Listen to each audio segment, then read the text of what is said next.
Assalamualaikum warahmatullahi wabarakatuh. Nama saya Muhammad Riza Parlevi. Pada kesempatan kali ini, saya akan mempresentasikan dan menjelaskan mengenai tugas cost benefit analysis proyek sistem informasi pemasaran jasa desain grafis yang telah saya susun sebelumnya. Pertama-tama, saya akan menjelaskan mengenai tabel rincian biaya dan manfaat. Pada tabel ini, ada rincian biaya dan rincian manfaat, di mana rincian biaya ini terdiri dari biaya pengembangan, kemudian biaya operasi atau pemeliharaan. Pada rincian manfaat itu terdiri dari manfaat wujud dan manfaat tak wujud. Kemudian ada total manfaat dan project atau selisih antara total manfaat dan total biaya. Pada tabel ini, secara vertikal ada tahun ke-0, tahun ke-1, kemudian tahun kedua, dan tahun ketiga. Baik, saya akan mulai menjelaskan mengenai rincian biaya terlebih dahulu. Pada rincian biaya ini, ada biaya analisis dan perancangan, kemudian konstruksi dan implementasi, lalu biaya hardware, software, dan brandware. Kemudian pada biaya operasi dan pemeliharaan, itu belum ada pada tahun ke-0, sehingga di total pada tahun ke-0 itu ada Rp128.700.000. Ini skalanya adalah ribuan, karena akan terlalu banyak tulisan 0 jika dijadikan jutaan. Kemudian pada tahun ke-1 itu tidak ada biaya pengembangan, namun ada biaya operasi atau pemeliharaan senilai Rp4 juta. Menilai total Rp4 juta. Pada tahun kedua juga tidak ada biaya pengembangan, hanya ada biaya operasi dan pemeliharaan sejumlah Rp4.500.000. Dan di tahun ketiga itu ada biaya operasi dan pemeliharaan juga jumlah Rp5 juta. Kemudian pada rincian manfaatnya, manfaat ini dirasakan pada tahun ke-1 itu ada pengurangan biaya operasional berjumlah 3 juta, kemudian peningkatan penjualan berjumlah 5 juta, peningkatan efisiensi 3 juta, dan pengurangan biaya persediaan jumlah Rp2.500.000. Kemudian total wujudnya itu ditotalkan Rp13.500.000. Pada tahun kedua ada pengurangan biaya operasional Rp4.500.000, kemudian peningkatan penjualan Rp7.500.000, kemudian peningkatan efisiensi 5 juta, pengurangan biaya persediaan Rp4.500.000, kemudian ditotalkan total wujudnya Rp21.500.000. Pada tahun ketiga itu pengurangan biaya operasional jumlah 5 juta, kemudian peningkatan penjualan jumlah 10 juta, peningkatan efisiensi berjumlah 7 juta, pengurangan biaya persediaan berjumlah Rp6.500.000. Total wujudnya yaitu Rp28.500.000 pada tahun ketiga. Kemudian setelah manfaat wujud, adapun manfaat tak wujud, peningkatan nama baik kepada pelanggan itu berjumlah Rp8 juta pada tahun ke-1, kemudian peningkatan moral karyawan Rp7.500.000, kemudian peningkatan kepuasan kerja karyawan Rp2.500.000, kemudian peningkatan pelayanan pada pelanggan 10 juta, kemudian peningkatan pengambilan keputusan 5 juta.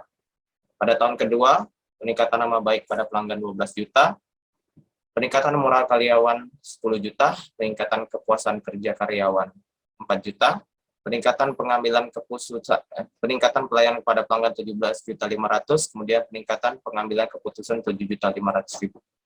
Pada tahun ketiga, peningkatan nama baik kepada pelanggan 16 juta, kemudian peningkatan moral karyawan Rp12.500.000, kemudian peningkatan kepuasan kerja karyawan Rp5.500.000, kemudian peningkatan pelayanan pada pelanggan Rp25 juta, kemudian peningkatan pengambilan keputusan 10 juta. Sehingga total tak wujud itu pada tahun ke-1 Rp33 juta, tahun kedua Rp51 juta, kemudian tahun ketiga Rp69 juta. Total manfaat adalah total wujud ditambah total tak wujud. Pada tahun ke-1 itu Rp46.500.000, pada tahun kedua Rp72.500.000, pada tahun ketiga Rp90.500.000. Profit atau selisih dari total manfaat dan total biaya, pada tahun ke-1 Rp42.500.000, pada tahun kedua Rp68 juta, pada tahun ketiga Rp92.500.000. Setelah membuat tabel rincian biaya dan manfaat, saya pun melakukan analisis nilai payback period. Nilai payback period ini menggunakan total biaya pada tahun 0, kemudian prosit pada tahun 1, kemudian sisa biaya sistem pada tahun 1. Kita sudah mendapatkan nilai-nilai ini dari tabel tadi, kemudian kita akan melakukan pencarian sisa biaya pada tahun 1 itu, yang mana adalah hasil kurang daripada total biaya pada tahun 0 dikurang prosit pada tahun 1. Dapatlah 86.200.000. Prosit pada tahun 2 adalah 68 juta, dapat dari tabel juga. Kemudian digunakan untuk menjadikan sisa biaya sistem pada tahun 2, yaitu hasil kurang dari sisa biaya sistem pada tahun 1 dikurang prosit pada tahun 2. Dapatlah 18.200.000. Kemudian untuk menghitung nilai payback period itu adalah sisa biaya pada tahun kedua dibagi sisa biaya pada tahun ke-1, kemudian dikali 1 tahun. Dapatlah hasilnya adalah 0,21 tahun.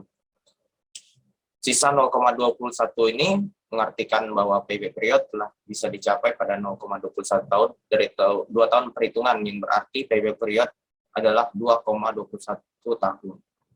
Sehingga payback period sudah dapat dicapai pada tahun kedua, dan adapun secara detailnya adalah 2,21 tahun. Dari fakta ini dapat disimpulkan bahwa dana yang ditanamkan pada rancangan sistem akan mencapai titik impas atau break-even point pada waktu 2,21 tahun, yang berarti bahwa tahun ketiga perusahaan bisa mulai mengambil keuntungan dari sistem tersebut. Setelah melakukan analisis nilai payback period, saya melakukan analisis nilai return on investment atau ROI.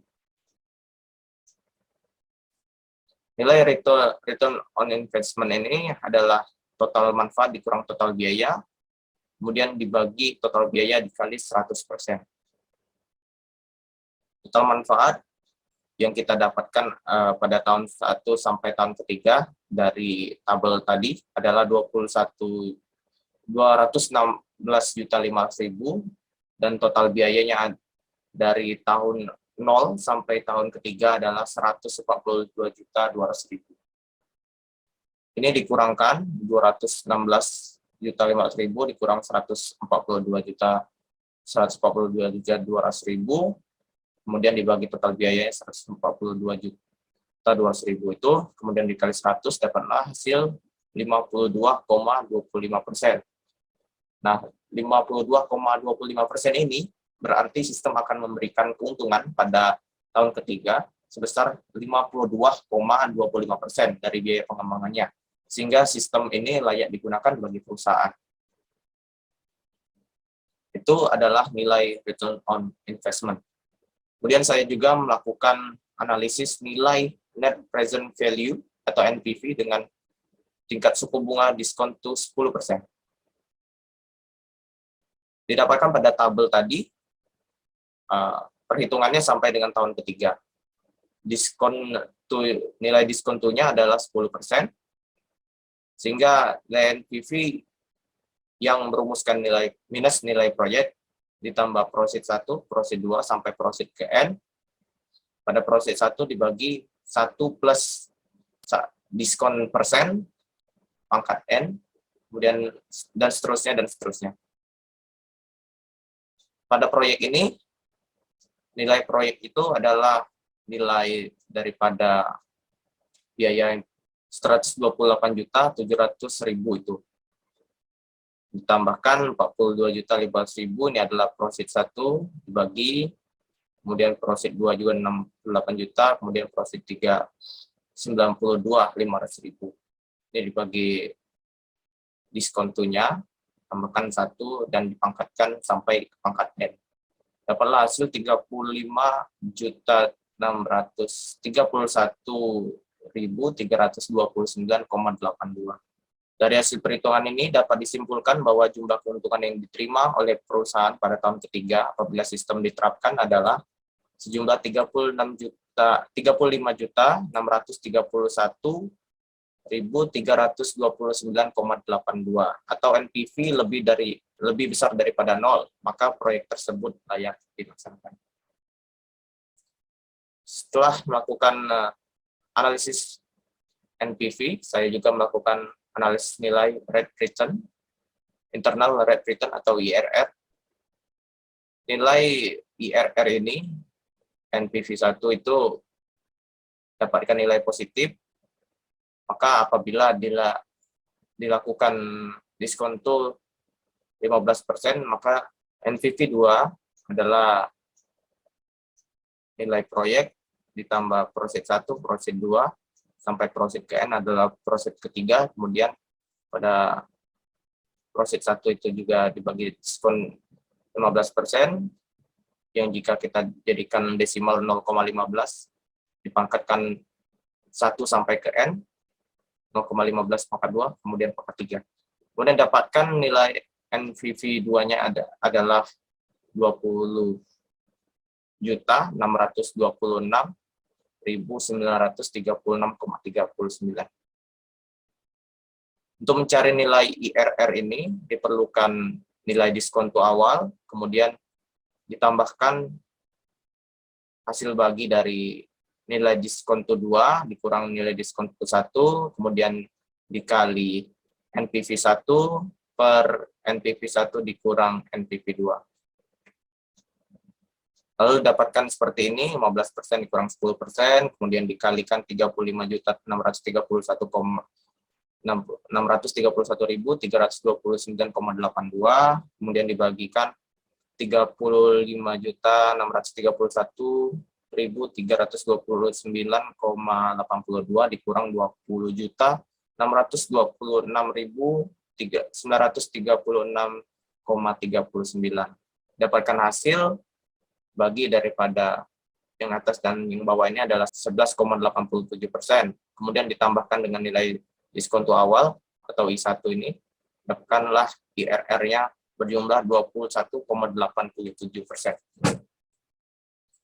Artinya proyek ini akan menghasilkan keuntungan dengan tingkat bunga 21,87% per tahun. Apabila tingkat bunga pengembalian atau rate return yang diinginkan 10% per tahun, maka IRR lebih dari 10%. Dengan kata lain, proyek ini dapat diterima. Dari analisis setelah saya lakukan, saya mendapatkan kesimpulan bahwasannya berdasarkan nilai-nilai peroleh, kita menemukan bahwa proyek ini merupakan suatu proyek yang dapat menghasilkan keuntungan dalam waktu yang cukup cepat, yaitu setelah proyek berjalan 2,21 tahun dari waktu yang dikembangkan. Selain itu, proyek ini juga menghasilkan keuntungan yang cukup besar dengan nilai kembali dari investasi pengembangan proyek pada tahun ketiga berjumlah 52,25%. Dan tingkat bunga per tahunnya menghasilkan keuntungan sebesar 21,87%. Hasil analisis NPV mengungkapkan bahwa nilai NPV proyek adalah 35.631.329,82. Nilai ini jauh lebih besar dari 0 pada tahun ketiga, yang mengartikan proyek ini sangat layak untuk dikembangkan.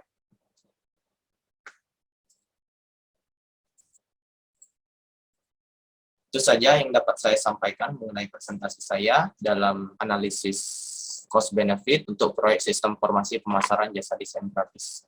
Saya Muhammad Rizal Parlepi mengucapkan mohon maaf apabila ada kesalahan, dan kepada Allah saya mohon ampun. Saya akhiri presentasi saya dengan alhamdulillah. Wassalamualaikum warahmatullahi wabarakatuh.